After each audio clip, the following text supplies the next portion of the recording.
Welcome, Emily Hampshire. I have you here on the green room with me today. Thank you so much for joining me. Thanks for having me.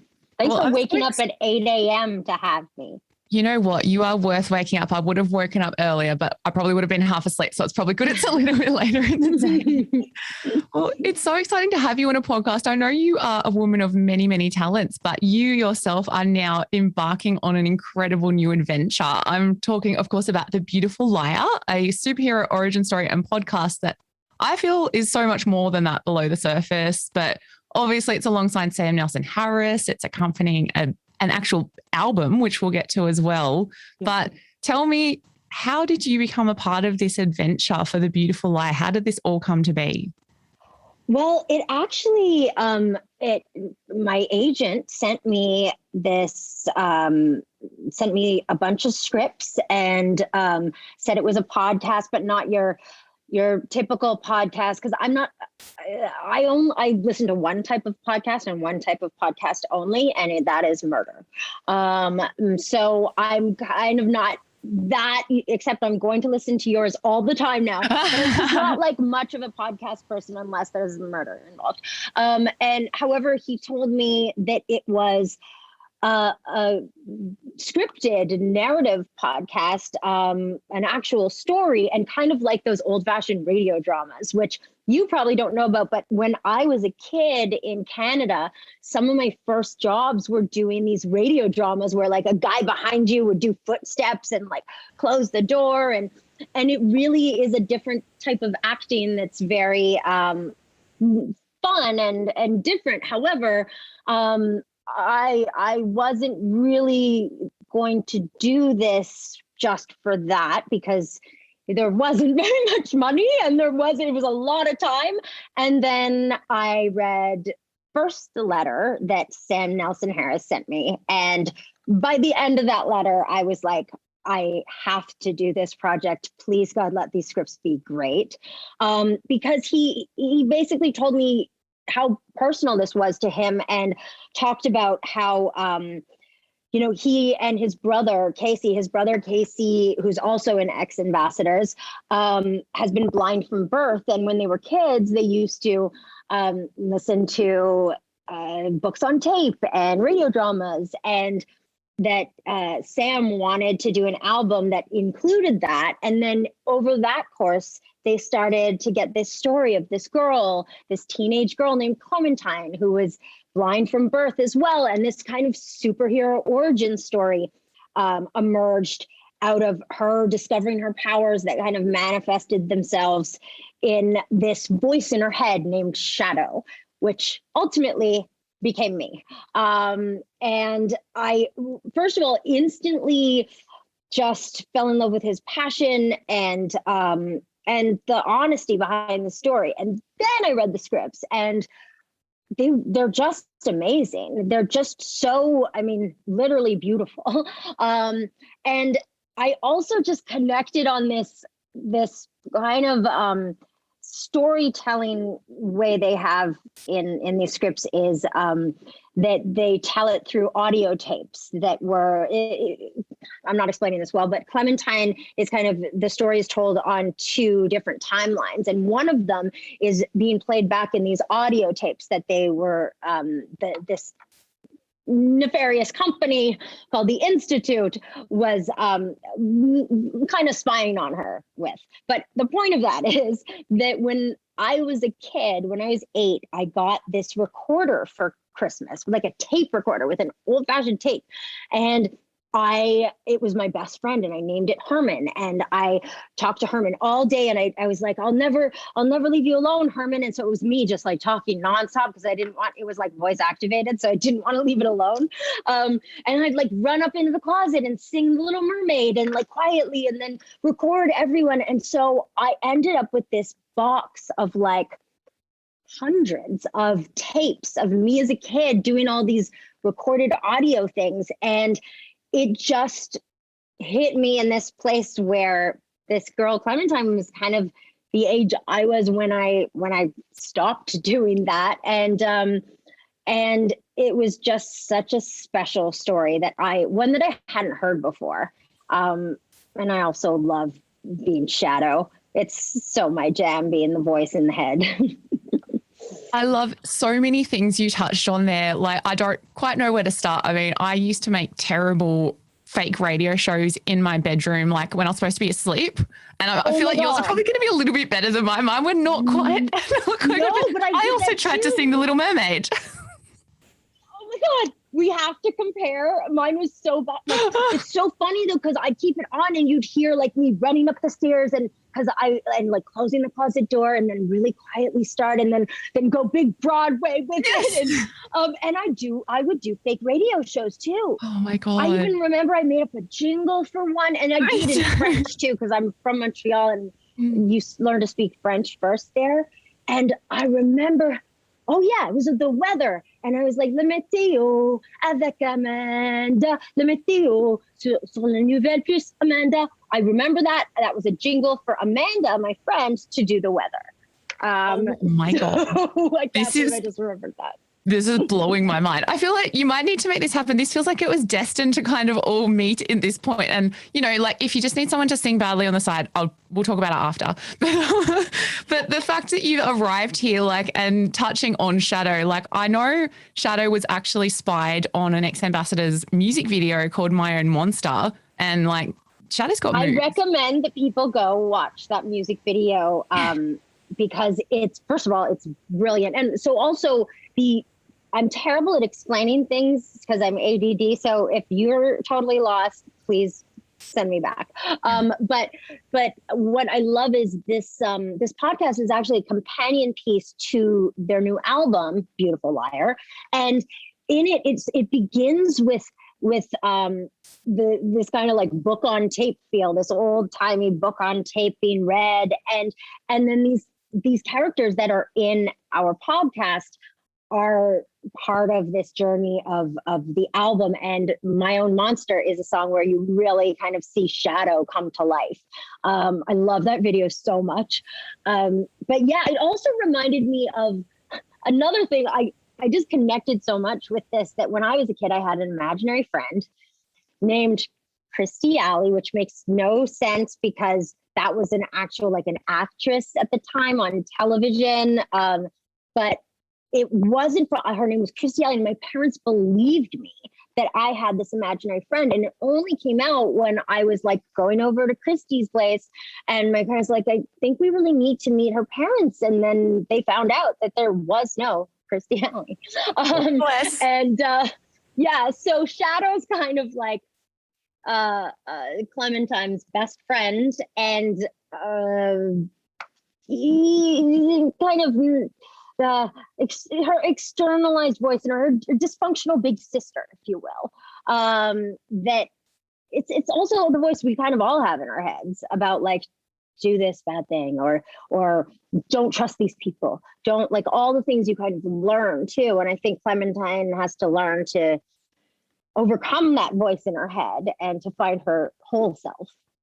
Yeah, absolutely. And I mean, the actual visual of Shadow is so fun, like in that video. So I feel like, though, I've had a little cheeky listen, you just bring Shadow so perfectly to life. Like there's fun, there's a little bit of menace going on, but it's this perfect balance of it. Like you seem to always be able to bring these real light and shade to your characters. Like what really sticks to you when you're looking at like characters and when you're choosing characters like this? Like, do you find yourself more drawn to like the comical side of stuff, or do you like having these little like darker elements to things when you're playing roles? Well, I do just have a tendency to always see the funny in things, even the darkest stuff. And usually the things that are funnier on the page, I can kind of see the sincerity in it. And if I don't see those, then the balance feels off to me and it doesn't feel true. So mainly I always look for something that feels its most honest self. And I feel like that's what's so special about this podcast, and why I have an email to my agent responding to his like, are you interested in doing this? And I just said, I have to do this. I would love to be their Shadow if they would have me. I would also love to be more a part of this. If there's anything I could do, I would love to help this move along and executive produce on it. If like I'll do craft service for them and bring them sandwiches. It's just so special. And like the testament to how special it was is basically did it for free in my closet because we had to do a sound thing. And I don't have a sound booth in my house and it was COVID. And so I soundproofed my closet out and spent like 8 hours in there doing this. But it's just one of those things that's so special, and everyone involved, like Rory Dahl, who plays Clementine, is so brilliant. And there's a lot of the cast is actually I think there are 5 visually impaired people in the cast, and there's a lot of people, diversity being used in a way that I think is important for a story like this. So yeah. Yeah, I think it's really important. Like you said, there's obviously so much scope out there now. We've got podcasts, we've got shows, we've got music, we've got all of this. But to see a story like this come to life and have such a significant connection to Casey, obviously as well with his story, it's just so important. And it's just so accessible, and everyone can kind of have an enjoyment of this, which is really incredible. It just gives me goosebumps. Yeah. And the thing is, what makes it so great is when you do tell a personal story like that, it comes through that I do think the more specific you get and more personal you get, the more universal it is, because you're telling these truths that people don't say all the time, but then you're like, oh my God, I feel that way too. And I think everyone, at least I can relate to this girl who loses her father and then starts to have these superpowers that she's trying to repress. And to me, it's also like, well, it's not even just to me. In the letter that Sam Nelson Harris wrote to me about doing this, he was saying how he always tries to like have it together and push and like be the person who's keeping everything together, all his emotions in check. And he was like, what would happen if I just let it go? If I just like said everything I wanted to say? And he's like, that's where shadow came from, and this voice in my head. And I got it. And I think everyone, when you put it through that lens, you're like, oh my God, yeah, I have a shadow in my head. Absolutely. Although I wish my shadow was like half as fun as you. So like, I'm not sure how we can fix that, but we'll get there. And it's interesting too. I love that you said that you had to, well, I don't love it, but it's quite fitting that you had to record some of this in your wardrobe. Like I recorded part of my podcast sitting in my wardrobe in my other house because the road outside is just rushing past and noisy. And I'm there and I'm like, so glamorous right now. But for you, like you've had such a diverse range of roles, and you've obviously done voiceover stuff before as well. Like this is not the first time you've done an audio thing, but how did this whole podcast process like fit into everything else? Like, is this something you might want to pursue more of down the track, or do you love the rush of being in front of a camera? Like, what's your kind of ultimate thing? I love a podcast, or it's just so rare now though. Podcasts, they're always on camera now. So it kind of defeats the purpose. But I used to do a lot of animation, and I love doing that stuff because really you're just so free to like not worry about what you look like and just find this character from inside. But this definitely feels like something I want this to be the one special thing I do. Like, I don't know that I do another narrative podcast because I think it's so rare to find a great story. Like this is 9 episodes and it's perfect. It's kind of like, it reminds me of Schitt's Creek. People were like, why didn't you keep going? Because that was the story and it was perfect. And if you kept going, you'd ruin it. And this is like, this story could actually go on because it makes sense, but it's just so well written. And I loved doing it. Also, I'm obsessed with their album now, like obsessed. It's so good. I was going to ask you that actually. I was going to ask if you were an ex-Ambassadors fan before coming into this. Like, what kind of music will we catch you listening to normally? I just want to pick apart your playlist because I feel like we've got very similar tastes. So I don't know. I feel like my taste is weird because, well, I knew Renegade and and now I'm like the biggest ex-Ambassador fan. But my taste is so kind of on polar opposite ends. Like I will, when I'm driving in a car, driving in a car. What else would I be driving? I don't know. When I'm in a car, I'll listen to like top 40, just like the top stuff that's playing, really into Little Nas, Olivia Rodrigo. But then I also I love musicals. I love Hamilton. I love the Chicks, formerly the Dixie Chicks. So it's really like a big spectrum of, yeah, I like making playlists. So like any part I do, I always make a character playlist, which sounds embarrassing as that comes out of my mouth. But I love do. That I always make I have my Rose playlist for this show Chapelwaite that I was doing, and yeah, I always make a playlist, and then I do kind of scene by scene the mood of this, just because music really is a fast track way to get you into wherever you need to go. Yeah, absolutely. Well, is there so what was in Shadow's playlist apart from Ex Ambassadors, obviously? Well, that was kind of unfair because I really just used that album as makes sense, though. It does make sense. However, I also used a bit of oh my God, I'm blanking on it. Fiona Apple. There's this album that has the longest name, and it's called oh God, it's the longest name in the world, and I can't remember the name of the album, and I can't open it because I've turned off all my Wi-Fi. But anyways, it's all this crazy kind of Oompa Loompa music, and I just feel like that's gonna make no sense to anybody. No, but I know it does. I totally love that. I love to use weird descriptions when I talk about music. So I may have to rent that from you for my next review potentially. Okay.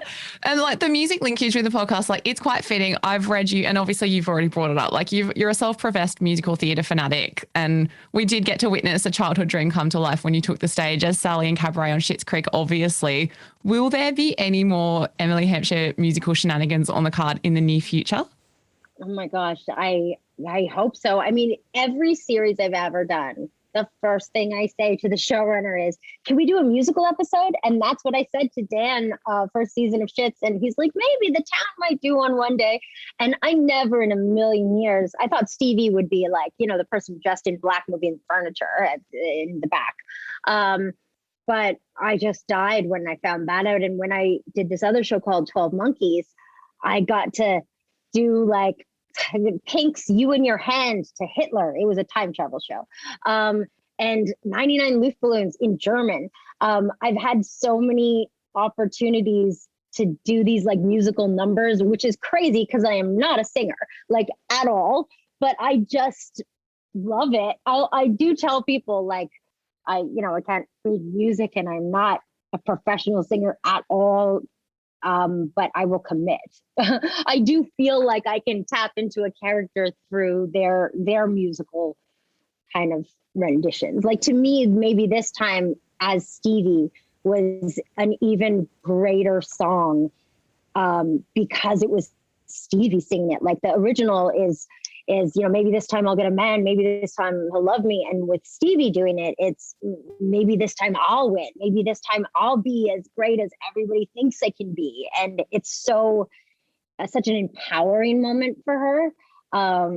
So yeah, I hope so. I hope so. Well, I do too. And I feel like commitment, if you're committing that passionately to it, I think you're already leaps ahead of so many people who think they are professional musicians. So I'm backing you. I think you got this. Okay. Yeah. I do actually think I noticed something that when you do something that you're not a pro at, and that you don't consider yourself an expert in that field, you're so much more open to not only trying things, but you're so inventive because you're kind of ignorant. I recently was recording this song thing, and again, not a singer, never been in the recording booth for that.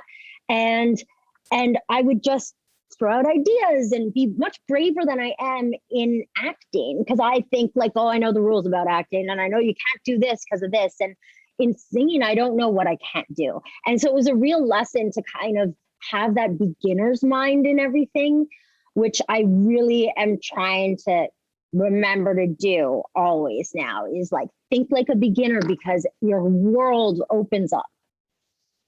I think that's the healthiest way to be. And I think it's not fake it till you make it, but it's kind of got that mentality of just, it does. do it. You just got to do it. Yeah, because a kid will just like also jump into something, not thinking like, how am I going to look doing it? Or am I going to be good at it? And I think for a long time I was and still am, a perfectionist, but it's very paralyzing to be like that. And I wouldn't start things because I was afraid I wouldn't be perfect coming out of the gate. And when you do something you're not professional at or nobody expects you to be good at, I like to lower expectations. That's a good move too. And then nobody expects you to be good. And then you can just be free. Because to me, usually death to me is when somebody like expects something of me and I'm like feeling that they expect it and then I'm dead. Yeah, no, I think it's the healthiest way to be. And I think it's led you to some incredible things, and no doubt many other things are going to be on the horizon that you're just going to blow us away with. But to bring it back to the beautiful lie to close us out, I know even though it's kind of got a lot of coming of age, there's a lot of things going on with it. It's essentially a superhero origin story. I guess there's a two-part to this because you may want to choose one or the other. Either what superhero do you identify most with, or who do you think is a real life superhero in your life right now? Oh, wow. Oh, boy. Okay. You can choose both if you'd prefer. I can choose both, or I can. You can do whatever you want. What superhero do I most identify with? Oh, gosh.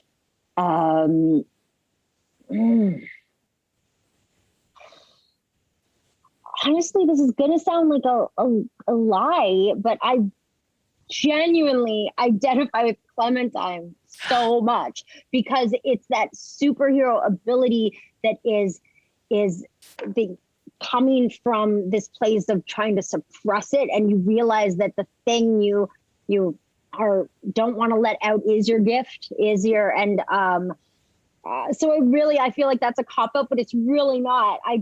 And then a superhero in my life, boy, I would have to say it's Norman Lear, who is a producer. He's a legendary producer. He is 99 years old, and he is the producer on, I'm doing a remake of one of his older shows.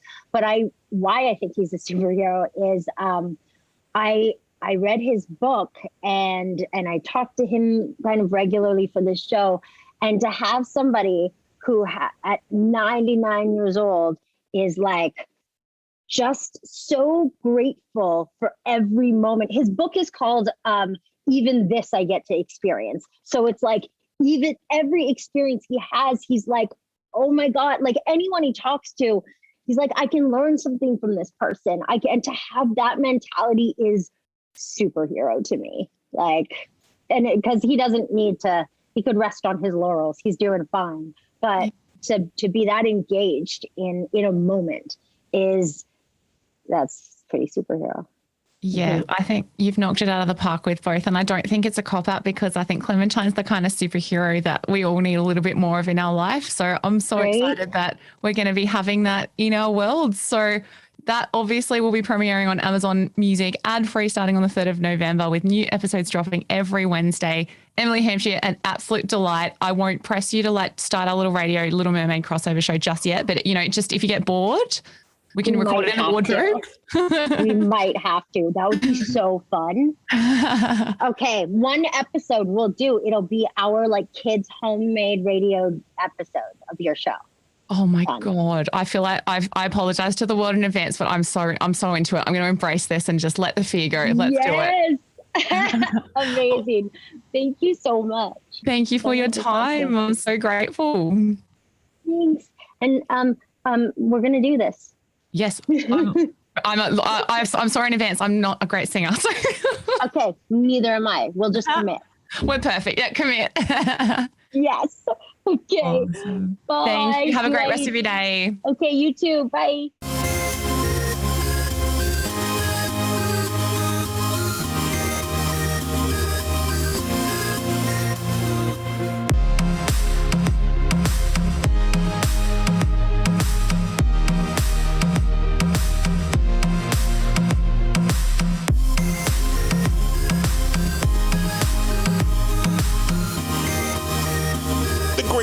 Tiana Speter is a euphony podcast, created by Craig Treweek, Produced by Tiana Speter and Andrew Mast.